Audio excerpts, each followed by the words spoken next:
নারীদের জীবনে তিনটা বোকামি হচ্ছে সবচেয়ে বড় বোকামি। কয়টা বলো, কয়টা? এক, নারীদের জীবনে সবচাইতে বড় বোকামি হচ্ছে এরা পুরুষকে বাহ্যিক দেখে জাস্টিফাই করে, ভেতরটা দেখতে চায় না। তুমি খেয়াল করবা, একজন পুরুষ দেখতে গাঁজাখোর, কিন্তু বাবার টাকা পয়সা আছে, শান শৌকত আছে, বড় একটা বাসা আছে, গাড়ি আছে, আইফোন আছে, দেখবা মেয়েরা তার পেছনে সিরিয়াল ধরে দাঁড়িয়ে যায়। আর একজন পুরুষ, যে পুরুষের টাকা পয়সা কম, বাড়ি গাড়ি কম, কিন্তু আল্লাহর ভয় আছে, পছন্দ করতে চায় না। ম্যাক্সিমাম পিপল পছন্দ করতে চায় না, কারণ নারীরা বাহ্যিকের পাগল হয় বেশি। এর কারণ কি জানেন? নারীদের এই হৃদয়টা আবেগ মায়া দ্বারা ভরপুর, এবং নারীদের যে ক্যারেক্টার, এটা হচ্ছে সহজ সরল ক্যারেক্টার। বেশিরভাগ নারী দেখবেন একটু সহজ সরল হয়, এই জন্য ছ্যাক খায় বেশি, ঠ্যাক খায় বেশি, ঠিক কিনা বলো? একটু ধোয়া খায় বেশি, খায় না। তো আমার বোনদেরকে বলবো, বোন, পৃথিবীর সব জায়গায় আবেগ চলে। যদি আপনি সব জায়গায় আবেগ দেখান, একদিন না একদিন পুষিয়ে যাবে। যেমন একটা ফোন কিনবেন, একটা কিনতে চাচ্ছেন, আর একটা কিনে ফেলেছেন ভুল করে, ঠিক আছে, আর একটা ফোন আগামীতে কিনা যাবে। কিন্তু মনে রাখবেন বোনেরা আমার, পৃথিবীর সব জায়গায় আবেগ চললেও এক জায়গায় আবেগ চলে না। আবেগটার নাম হচ্ছে, যখন লাইফ পার্টনার চুজ করবেন, তখন আবেগ দিয়ে নয়, বিবেক দিয়ে কাজ করতে হবে। বিবেক দিয়ে কাজ করতে হবে। একজন পুরুষ দেখতে স্মার্ট, দেখতে সুন্দর, ঠাস করে বিয়ে করে ফেলবেন, ঠিক না। কারণ অনেক পুরুষের উপরে ফিটফাট, ভেতরে সদরঘাট, ঠিক না বলো? এই আবেগে পা দিবেন না। এই জন্য বোনদেরকে বলছি, আমার বোনেরা, স্বামীকে বাছাই করার ক্ষেত্রে খুবই সাবধান। মনে রাখবেন, একজন নারীর জীবন নষ্ট করবার জন্য একজন খারাপ স্বামী যথেষ্ট, ঠিক কিনা বলেন? একজন খারাপ স্বামী, সে তার স্ত্রীর জীবনকে শেষ করে দেয়, সন্তানের জীবনকে শেষ করে দেয়, পুরো পরিবারকে মাটির নিচে মিশিয়ে ধূলিসাৎ করে দেয়, ঠিক কিনা বলো যুবকেরা? খুবই সাবধান। এজন্য বাহ্যিক দেখে ভেতরকে জাস্টিফাই করা যায় না। এখন বলবেন, হুজুর, ভেতরে তো দেখা যায় না, কেমনে বুঝবো? কিছু ওয়ে আছে, কিছু ওয়ে আছে।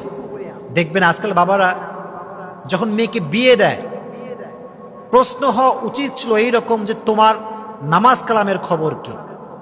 তোমার দাড়ি কোথায়? তোমার তাহাজ্জুদ আছে কিনা? তোমার কোরআন তেলাওয়াত জানা আছে কিনা? না, এইটা প্রশ্ন করে না। বলে, বাবা, কিতনা পয়সা है तुम्हारे पास? কয় টাকা কামাও, আগে সেটা বল। এটা ঠিক না। জাস্টিফাই করতে হবে কেমন করে? নামাজ দিয়ে, ইমান দিয়ে, তার আখলাক দিয়ে, তার দাড়ি দিয়ে, তার ক্যারেক্টার দিয়ে, ঠিক না বলো? আল্লাহ মাদেরকে বোঝার তৌফিক দান করুক, পড়না আমিন। আল্লাহ বোনদেরকে সঠিক বুঝ দান করুক, সকলে পড়না আমিন। এক নাম্বার বোকামি, নারীরা উপর দেখে ভেতরকে জাস্টিফাই করে, ছ্যাক খায় বেশি, ঠ্যাক খায় বেশি, এক নাম্বার। দুই নাম্বার, নারীদের জীবনের সবচাইতে বড় বোকামি হচ্ছে, অনেক মেয়ে দেখবেন বিয়ের আগেই হারাম রিলেশন করে, আছে না নাই? বলো বলো, আছে না নাই? বিয়ের আগেই প্রেম, বিয়ের আগেই ভালোবাসা। তো মেয়েটা মনে করে যে, এত সুন্দর পুরুষ আমি পেয়েছি, সে যা বলবে তাই করতে হবে, যদি আমি না করি সে আমাকে বিয়ে করবে না। এই পাল্লায় পড়ে অনেক নারী তার সতীত্বকে বিলীন করে দেয়, ঠিক কিনা বলো? সতীত্বকে বিলীন করে দেয়। বোনেরা আমার, একটা কথা মাথায় রাখবেন, বিয়ের আগে কোনো পুরুষের সঙ্গে সম্পর্ক হালাল না হারাম। আর যে পুরুষটা আপনার সতীত্বকে নষ্ট করতে চায়, সে আপনাকে আপনার রবের সঙ্গে গাদ্দারি করতে শেখায়।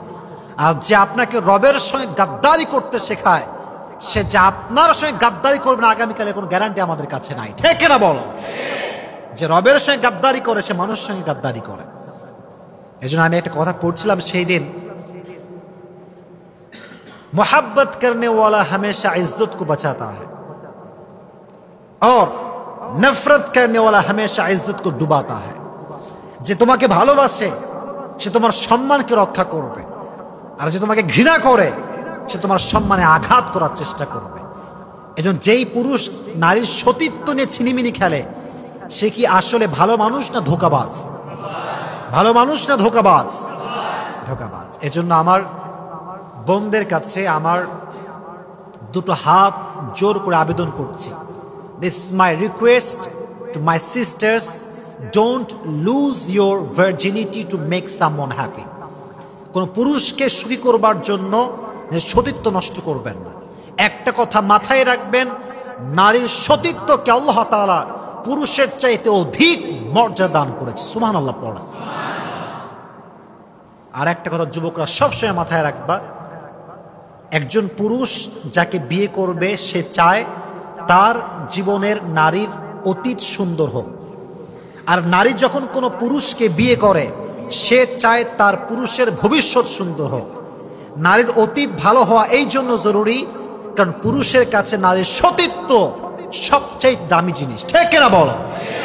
আর পুরুষের ভবিষ্যৎ এই জন্য সুন্দর হওয়া জরুরি কারণ পুরুষের ভবিষ্যৎ যত সুন্দর হবে নারীর জীবন তত সুন্দর হবে।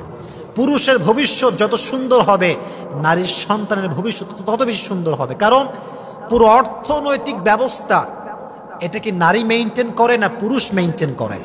পুরুষ মেইনটেইন করে। আর একটা বিষয় মনে রাখবা, পুরুষ এমন এক জাত, পুরুষ সব সময় চায় আমি যাকে বিয়ে করব তার জীবনের সর্বপ্রথম পুরুষ হব আমি। আর নারী চায় আমি যাকে বিয়ে করব তার জীবনের সর্বশেষ নারী হব আমি। এর কারণ নারীর সতীত্ব অনেক বেশি দামি। পুরুষ সব সময় একটা বিষয় খুবই খুবই সতর্ক, খুবই সেন্সিটিভ। আমার নারীকে কেউ টাচ করবে আমি সহ্য করতে পারবো না। আমার স্ত্রী যে হবে তাকে প্রথম টাচ আমি করব। এজন্য দেখবেন যদি কোনো নারী কখনো তার স্বামীকে বলে যে তোমার আগেও আমার একটা হারাম রিলেশন ছিল, পুরো সংসারটা ভেঙে চুরে চূর্ণ বিচূর্ণ হয়ে যায়, ঠিক না? পুরুষ এটা সহ্য করতে পারে না। এজন্য বোনেরা আমার, কখনো কোনো পুরুষের পাল্লায় পড়ে বোকামি করে সতীত্বকে বিলীন করা যাবে। আল্লাহ বোঝার তৌফিক দান করুক, সকলেই পড়ে আমিন। একটা হাদিস বলি, লা তাআতা লিমাখলুকিন ফি মাসিয়াতিল খালিক। আল্লাহকে কষ্ট দিয়ে, আল্লাহকে নারাজ করে কোন মাখলুকের গোলামি করা স্পষ্ট হারাম। আল্লাহ নারাজ হবে, তুমি রাজি হবা, আমি বেঁচে থাকতে এই কাজ করতে পারি না। তুমি নারাজ হয়ে যাও, আল্লাহ রাজি হবে, আমার জীবন থাকতে আমি করেই ছাড়বো, ঠিক না বলে? এজন্য মানুষের গোলামি করতে গিয়ে আল্লাহকে নারাজ করা যাবে। 2 নাম্বার। 3 নাম্বার সর্বশেষ পয়েন্ট, এটা খুব ভালো করে আপনারা বুঝবেন। কোন নারী যদি ভালো স্বামী পায়, ভদ্র স্বামী, ভদ্র ছেলে, মুত্তাকি ছেলে, দেখবেন ব্যবহারটা গোলামের মতো করে। বলেন যে আরে আমি তো এলাকার সবচেয়ে সুন্দরী নারী, ওর কপাল ভালো যে আমি ওর বউ হয়েছি। এরকম আছে না নাই? মনে রাখবেন, পুরুষ কাঁদে না, পুরুষ অভিমান করে না, পুরুষ কখনো কাউকে সহজে ছেড়ে যায় না। কিন্তু পুরুষ যখন অভিমান করে তার অভিমানটা আর ফিরে আসে না, ঠিক না বলো? সে কখন আর ফিরে আসে না। এই জন্য পুরুষকে মূল্যায়ন করবেন। আর নবীজি বলেছেন, আল্লাহ ছাড়া কাউকে যদি সেজদা করা জায়েজ হতো, আমি প্রত্যেকটা নারীকে তার স্বামীর পায়ের সামনে সেজদা করার হুকুম দিতাম। সুবহানাল্লাহ পড়ে। এই জন্য বোন আমার, বোকামি করে স্বামীকে অমূল্যায়ন করবে না, অবহেলা করবে না। মনে রাখবেন, যার জীবনের স্বামী আছে তার সব কিছু আছে। যার জীবনের স্বামী আছে তার জীবনে ভালোবাসা আছে। যার জীবনের স্বামী আছে তার জীবনে যত্ন আছে। যার জীবনে স্বামী আছে তার ভবিষ্যৎ সুন্দর হবে। আর যার স্বামী নাই তার কোনো কিছুই নাই, ঠিক কিনা বলো? স্বামীকে মূল্যায়ন করতে হবে। বোকামি করে স্বামীর সঙ্গে খারাপ ব্যবহার করা যাবে। আল্লাহ যেই বোনরা আমাকে শুনছে মাইক থেকে এবং অনলাইনে যারা শুনবে, সবাইকে আল্লাহ বোঝার তৌফিক দান করুক, সকলেই পড়ে আমিন। আল্লাহ আমাদের সবাইকে পরিপূর্ণ রোজাগুলো রাখার তৌফিক দান করুক, সকলেই পড়ে আমিন।